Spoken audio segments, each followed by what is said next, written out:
विकरमा पनि थुप्रै उपाध्यक्षज्यूहरूले चाहिँ सहयोग गर्नै भएको र गर्दा गर्दा पनि त्यसको बावजुद पनि कति अवरोधहरू छ भन्ने कुरा यहाँहरू थाहा छ। बुद्ध जयन्तीको हार्दिक शुभकामना र म बधाई दिन चाहन्छु।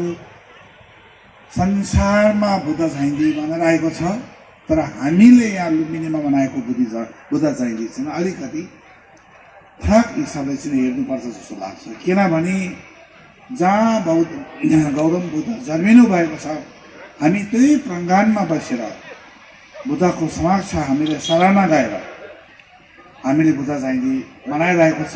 यो एउटा गौरव, खुसी, इतिहासको कुरा हो। त्यस कारणले बुद्ध जयन्ती त सबै ठाउँमा मनाउँछ। सबै गुम्बा, बिहार, मन्दिर, विभिन्न मुलुकमा संसारमा 120 करोडभन्दा धेरै बुद्धिस्टहरू छ। अझ सबै ठाउँमा बुद्ध जयन्तीहरू मनाउँदै गरेको हामीले देखेको छु, सुनेको छु। विभिन्न मिडिया, सोसियल मिडियाबाट हामीले देखेका छौँ। उहाँहरू सबैलाई हामी लुम्बिनीबाट शुभकामना र धन्यवाद दिनुपर्छ। किनभने हाम्रो गौतम बुद्ध लुम्बिनीमा जन्मे तापनि संसारले बुद्ध दर्शन र सङ्घलाई आत्मसात गरेको छ। त्यो किनभने विशेष गरेर यतिखेर त समय सान्दर्भिक छ, बुद्ध दर्शनको विकल्प छैन र हामी सबै बुद्धले देखाउनु भएको शिक्षा र बुद्ध दर्शनलाई हामी आत्मसात गर्नुपर्छ र यो विकास संसारमा हामीले फैलाउनु पर्छ। र बुद्धको शिक्षा हामीले स्कुलमा मात्रै स्थापना गर्ने कुरा होइन। बुद्धको शिक्षा जबसम्म यो संसारमा हामी रहन्छौँ, जबसम्म हामी यो संसारमा प्राणीको रूपमा हामी रहन्छौँ, तबसम्म बुद्ध दर्शन र बुद्ध शिक्षाको महत्त्व हुन्छ। हामीले स्कुलको बालबच्चाहरूलाई मात्रै बुद्धको शिक्षा पढाउनुपर्छ, त्यस मार्फत बुद्ध दर्शनलाई विकास गर्नुपर्छ भन्ने कुरा मात्रै होइन। हामी जुनसुकै मानव, वृद्ध, युवा, बच्चा, स्टुडेन्ट, विद्वान, साइन्टिस्ट, जुनसुकै व्यक्ति भए तापनि बुद्ध दर्शनलाई आत्मसात गरेर बुद्धको शिक्षालाई आफ्नो जीवनमा उतार्नु सके पनि त्यो सबैभन्दा ठुलो कुरा। र त्यो शिक्षा मार्फत हामीले आफ्नो जीवन चाहिँ सार्थक र एउटा पिसफुल, एउटा महत्त्वपूर्ण, मिनिङफुल जिन्दगीको रूपमा हामीले बिताउन सक्छौँ। त्यस कारणले बुद्ध दर्शन र बुद्धको शिक्षा स्कुलमा मात्रै स्थापना गर्ने होइन। बुद्ध दर्शन हामी लामा र बन्दी भिक्षुहरूले मात्रै पढ्ने होइन।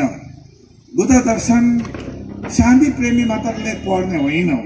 बुद्ध दर्शन सम्पूर्ण मानिस, यो मानव जगतको सम्पूर्ण दाजुभाइ दिदीबहिनी, हामी सबैले बुद्ध दर्शन पढ्ने हो। बुद्धको शिक्षालाई हामी आत्मसात गर्ने हो।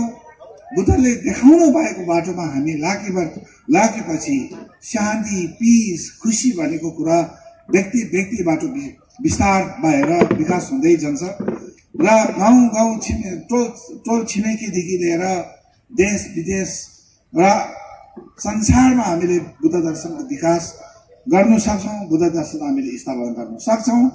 त्यसको निम्ति मैले अघि नै भन्यो, बुद्ध दर्शन स्कुलभित्र मात्रै पाठ्यक्रमको रूपमा राखेर अध्ययन गर्ने होइन, अनुसन्धान गर्ने होइन। हामी सबै मानिसले बुद्ध दर्शन पढ्ने हो र त्यसमा हामी अनुसरण र हामीले चाहिँ सराहना गछामी गर्ने हो। गछामी हामीले चाहिँ रेफ्युज मार्फत र हामीले चाहिँ बुद्ध दर्शनलाई आत्मसात गर्ने हो। यो कुरा पनि म राख्न चाहन्छु। र अर्को कुरा, लुम्बिनीको विकासको कुरा आज बिहान सम्माननीय प्रधानमन्त्रीज्यूले धेरै गर्नुभयो, माननीय मन्त्रीज्यूले पनि गर्नुभएको छ। लुम्बिनी सांस्कृतिक नगरपालिकाको मेयर स्वयं यहाँ उपस्थित हुनुहुन्छ। तपाईँहरू यत्रो तमाम होटल व्यवसायी साथीहरू यहाँ हुनुहुन्छ। तपाईँहरू भनेको सबै ठाउँबाट माथि उठेको, तपाईँहरू सबै विकास गर्नको निम्ति जहिले पनि अपर साथमा रहेर तपाईँहरू चाहिँ अगुवा गर्ने व्यक्तिहरू हुनुहुन्छ। त्यस कारणले मैले त तपाईँहरूप्रति पहिला आशा गरेको छु। किन आशा गरेको छ भन्दाखेरि यो विकास भनेको चिज हामी एक दुईवटा संस्थाले मात्रै विकास गरेर हुँदैन। लुम्बिनी विकास कोषले मात्रै तपाईँहरू चाहिँ हात थापेर हुँदैन। हामी लुम्बिनी विकास त छँदैछौँ। बुद्धको 4वटा इम्पोर्टेन्ट मेजर पवित्र ठाउँहरू छ। जस्तै बुद्ध जन्मेको लुम्बिनी, बुद्धत्व प्राप्त भएको बुद्धगया, बुद्धले पहिलो धर्मदेशना दिनुभएको सरनाथ, त्यसपछि महापरिनिर्वाण भएको कुशीनगर, यो चारवटा मध्ये सबैभन्दा व्यवस्थित, सबैभन्दा अन्तर्राष्ट्रियकरण, सबैभन्दा यति विकास भएको छ भने लुम्बिनी भएको छ। त्यो हामी हेर्न सक्छौँ, देख्न सक्छौँ। कुनै विदेशमा हामीले चाहिँ लाखौं टिकट काटेर हामी जानु पर्दैन। एक दिन दुई दिनमा बोधगया, सरनाथ, कुशीनगर हामी सबै हेर्न सक्छौँ। नेपाल सरकारलाई हामी धन्यवाद दिनुपर्छ, लुम्बिनी विकास कोषले म धन्यवाद दिनुपर्छ। म आफै पनि लुम्बिनी विकास कोषमा आउँदाखेरि थुप्रै गुनासोहरू थियो, थुप्रै चित्त नबुझ्ने कुराहरू थियो।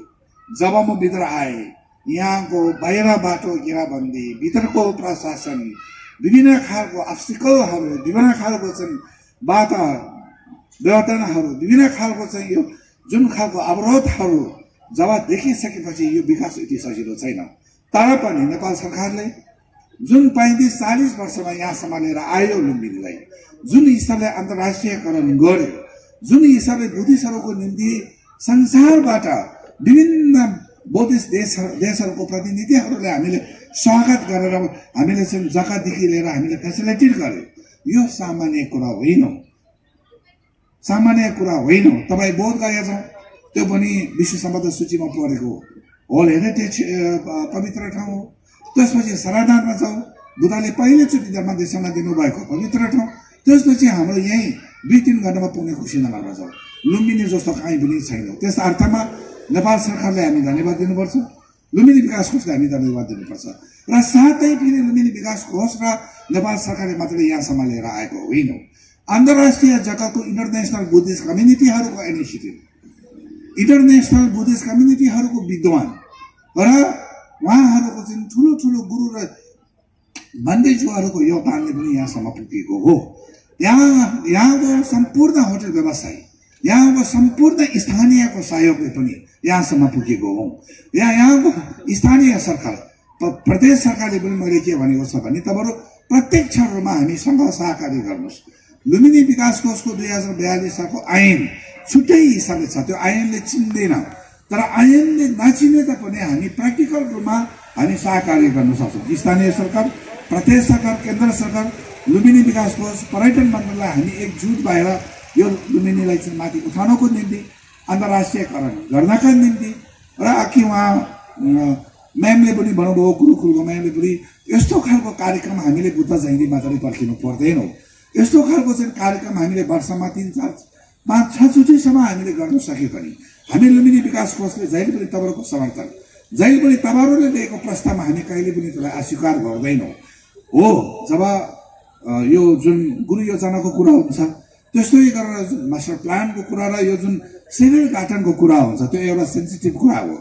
त्यसमा चाहिँ हामीले ख्याल पुर्याउनै पर्छ, हामीले चाहिँ ध्यान दिनै पर्छ। तर त्यो भएको ठाउँहरूमा यस्तो खालको कार्यक्रम जहिले जहाँ गर्दाखेरि पनि हामी लुम्बिनी विकास कोष तपाईँहरूसँग हामी उभिन्छौँ र यसले स्थानीय पर्यटकलाई चाहिँ बढाउने, अगाडि योभन्दा धेरै चाहिँ उपस्थित बढाउने र त्यसबाट सिङ्गो देशको दाजुभाइ दिदीबहिनीहरूलाई पनि लुम्बिनीमा चाहिँ स्वागत गर्नको निम्ति यो सहयोग पुग्छ।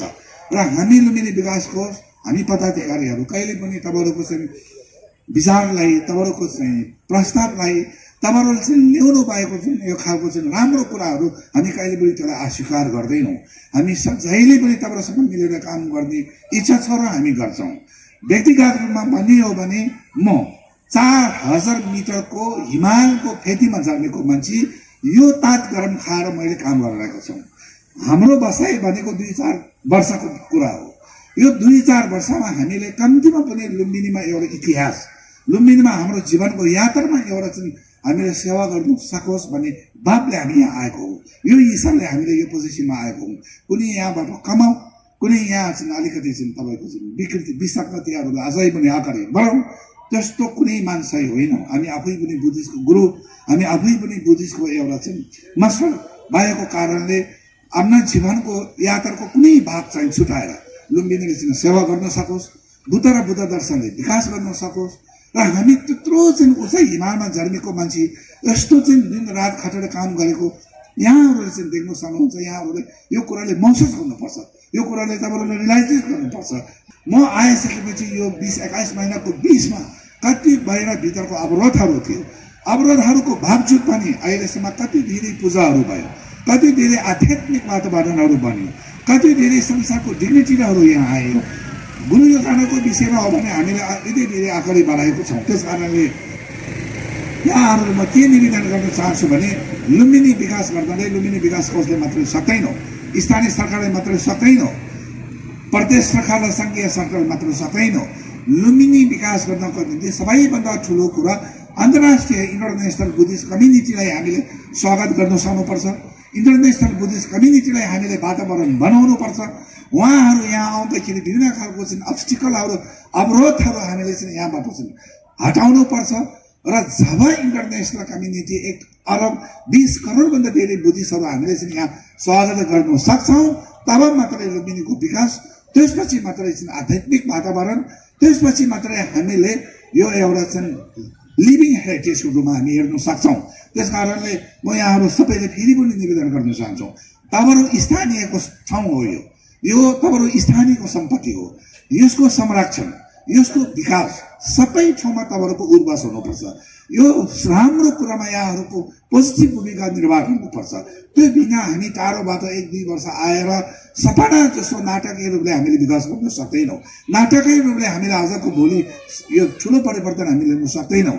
हामी जति यहाँ अब्स्टिकलहरू अवरोधहरू भए तापनि हामीले एकदमै सहनशील भएर हामीले काम गरेको छौँ। यो कुराहरू तपाईँहरूले बिर्सिनु हुँदैन। हामी कुनै चाहना, कुनै कन्डिसन, कुनै एउटा स्वार्थको भावले हामी यहाँ आएको होइनौँ। आफू सिङ्गो जीवन बुद्ध दर्शनप्रति समर्पित भएको कारणले जीवनको कुनै भाग यो ठाउँमा हामीले छोडेर जाउँ, यहाँ पसिना निकालौँ र यो बुद्धको सन्देश, बुद्धको शिक्षा संसारभर हामीले चाहिँ फैलाउँ भन्ने हिसाबले यहाँ आएको कुराहरू यहाँहरूले चाहिँ कम्तीमा पनि रियलाइज गर्नुपर्छ, महसुस गर्नुपर्छ। र अब हाम्रो कार्यक्रम छ, मैले धेरै समय लिँदैनौँ। होटल व्यवसाय साथीहरू म धेरै धेरै धन्यवाद दिनु